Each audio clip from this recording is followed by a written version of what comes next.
That would be fucked up, though, if you made it to heaven, but you fucked around, got to the gate late. You know, you look on the board, like, ooh, my name up there. Oh, shit, I made it. You see some of your boy, like, damn, you ain't get in.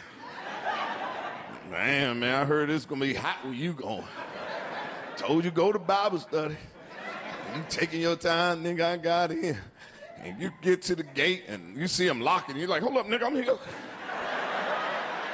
I ain't moving my foot. I'm supposed to be in there. You just can't lock a nigga out of here. What kind of bullshit is this? They ain't say what time you had to be at the gate. This some bullshit. You be peeping in there. Ooh, it look nice in there. Ooh, heaven, everything they said about. Nigga, I'm getting in. You be like, come on, man, this is bullshit. I'm on Jesus' list. You're like, ooh, it real nice in there. Did my mama make it? Did she make it into heaven? She did. Can you tell I'm out here? And tell her that angel right there won't let me in. This is some bullshit. You know, if your mother came and seen you was late getting to the gate, she'll cuss your ass off. Fuck wrong with you? Got me using this kind of late. You late, get your ass over there. Late getting there, I'm sorry, man. I was so tired. I was that angel, he hating it and everything. Get your ass over there while I go find Jesus. See, can I get you in? Stand over there with the rest of them heathens.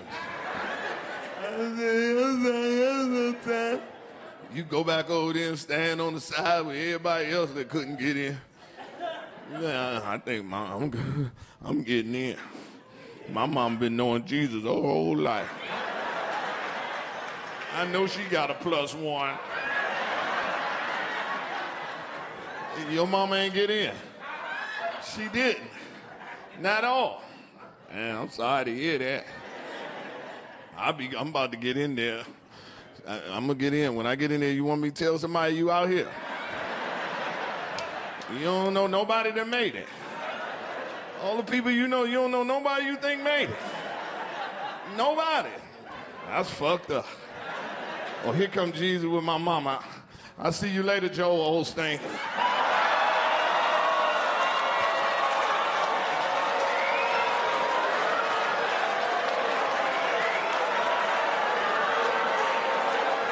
This is my Bible.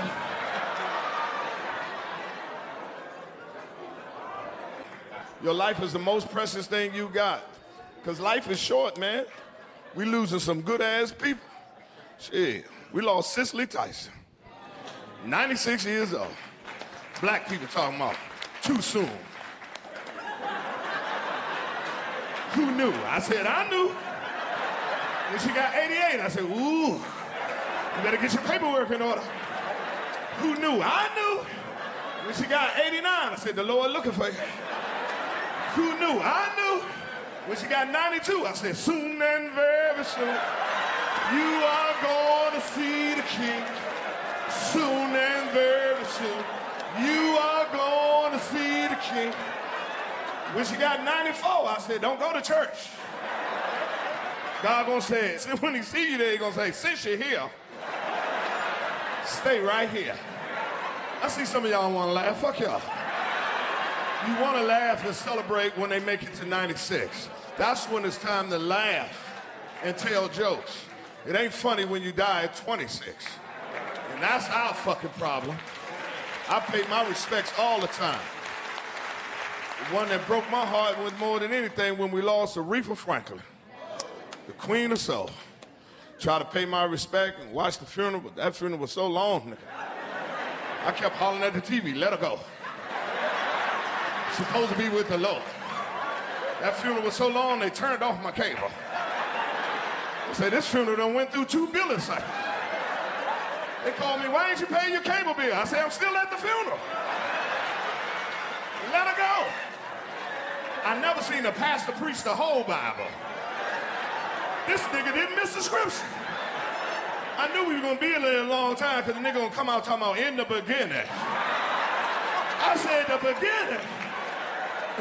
What do Adam and Eve got to do with a funeral? Let her go. She supposed to be with the Lord. CNN was there, they was unplugging their shit. Come on, let's get the fuck out of here. We've been here for 3 weeks. Don Lemon supposed to be on TV right now. I kept hollering at the TV, let her go. I knew it was long when Aretha got up to change dresses. I'm gonna wear something different in the second half of the funeral. I said, the second half? Who has the halftime at a funeral? Let her go. She's supposed to be with the Lord. That funeral was so long, nigga, they held her in Detroit so long. By the time she finally did make it to the pearly gates to get into heaven, an angel came to the door and said, God gone. You supposed to be here 3 weeks ago. He touched you on the 3rd, it's the 21st. I know you the queen, but he the king. You just can't have the Lord just waiting for you, Aretha. This is no kind of respect. You're gonna have to go to hell. Your health. You need to know the status of your health. And the only way you're gonna know the status of your health is get a physical. Your president, Barack Obama, put his whole political capital on the line for Obamacare. I got Obamacare. Ain't no way they gonna put all these hospitals and urgent cares up there and something wrong with my chest, nigga. I'm gonna go home, take a nap, and drink a ginger ale. Somebody gonna see me. I'm just gonna have to owe you. When Obamacare came out, nigga, I was on that shit. I filled it out, didn't even wait for a policy number. As soon as they said approval, nigga, I ran straight to the doctor. Hey, what you here for, nigga? I want a full physical. They're like, who your provider? I wrote Obamacare. Because that nigga cares. And I got insurance. I want every test you got in this hospital from A to Z, nigga. Don't skip none of them. I want EKG, EGG, Pat smear, one of it all, motherfucker. Hey, I want ultrasound, mammogram, phobogram, larrygram, an 8-ball, that's a half a gram. I want all my grams, nigga. But health is wealth. You will not know the status of your health unless you get a physical. Every year for my birthday, that is my gift to myself. We still dying of illness they done already cured for. And it's the scary shit in the world, because certain people, you know something wrong with your body, but you don't go. See, me personally, I would hate for something be wrong with my damn body, and I never, ever do nothing about it. And then I just let it go and go, and then finally be rushed to the hospital, and doctor like, ooh, if you'd have got here 3 weeks ago, that shit was just in your ear. Where's that now? In your foot. How long I got? Tomorrow. It's the scary shit in the world. Trump ain't got no cut. He ain't give a fuck. I knew he ain't had no cut when he told John McCain, you ain't no war hero. They say, why? Because he got captured. I like soldiers that don't get caught. John McCain hated that motherfucker till the day he died. They say you don't supposed to take a grudge to your grave. John McCain like, fuck that shit. I'm gonna tell you something, if you down for Trump, against Trump, or even if you are Trump, you gotta look yourself in the mirror. You know you're a fucked up individual when a nigga don't want you at his funeral. They said John McCain's last words are like, tell that nigga not to come. They say, what about the repayment? If he coming to church, I'm gonna walk out the casket.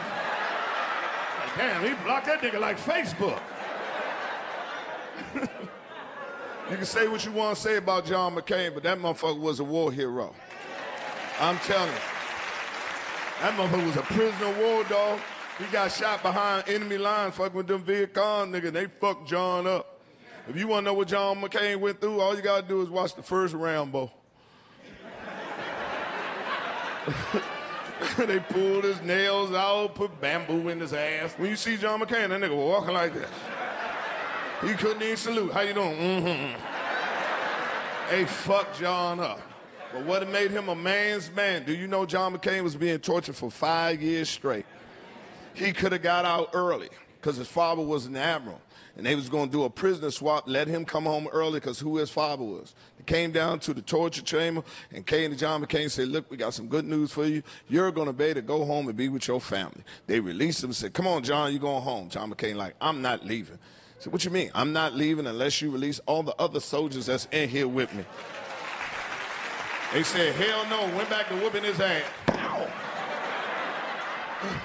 I was in the military. They showed us the tape. They said, this is the kind of prisoner of war you should be if you ever captured. I said, well, you might as well let me out. Because I'll never do that shit John did. Because if they come release me, I'm going to look at the rest of the soldiers like, I'll see you later. God has heard my prayer. Give me a letter, I give it to your family. But my black ass is getting on this helicopter. Somebody got to tell what these Pacquiaos done to us. And God has chose me. Won't he do it? Hey, this ain't no joke right here. I don't play with my hair. Physical every year. This year was no different. Doctor came in, I said, how I'm doing, doc? He said, I got your lab result back. Everything is looking good. You just have one minor discrepancy. I said, what's that? He said, your PSA is high. I said, what's that? He said, that's an indicator of your prostate. You being a black man, prostate cancer is prevalent in your community. What I need you to do is go back and see the reception, make another appointment, come back, I'm gonna do a prostate exam along with your physical. I'm running behind about a month and a half. I should be able to get to see you then. I'm like, fuck that nigga, we doing this shit today. I got Obamacare, nigga, put that shit on the bill. Let's run that shit up before that Republican care comes. He said, you wanna do it today? I said, yeah, I wanna do it today. So I started rolling up my sleeves.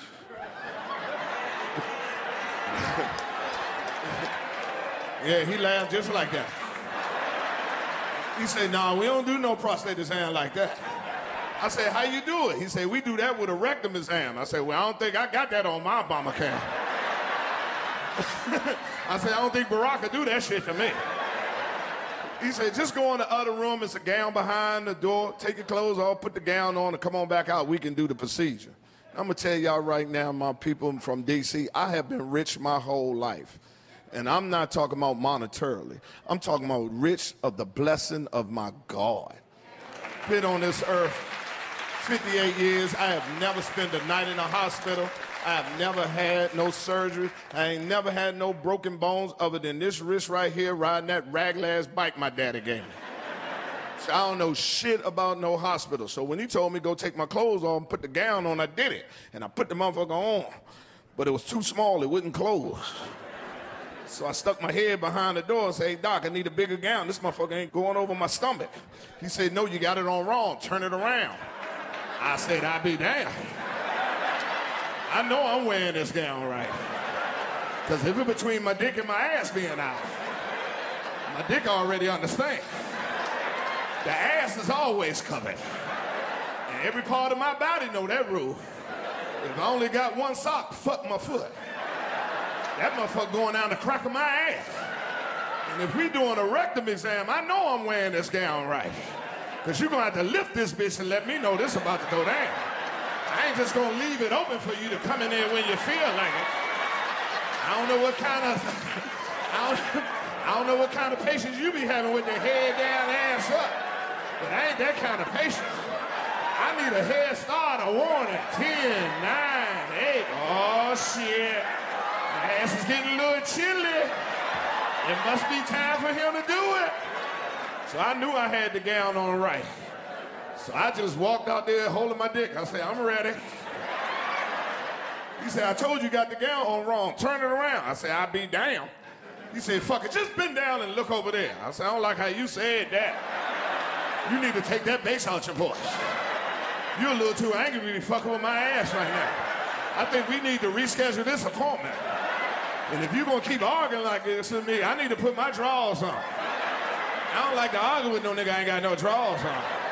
You got your drawers on. Why can't I put my drawers on? So I went on and bent back over. Come on, let's get this bullshit over with. This nigga gonna say, stay still. I said, shit. You better hit this motherfucker while it's moving. I told you I'm scared. My leg is shaking because I'm afraid. So I looked over my shoulder. This motherfucker put gel on 3 fingers. I jumped the fuck up. He's like, what's wrong? I said, let me see what finger you're gonna use. Oh, you ain't using that finger with that fucked up knuckle. I wish you would try to put that big ass knuckle in my ass, that football knuckle you got. I ought to whoop your ass for trying to put that.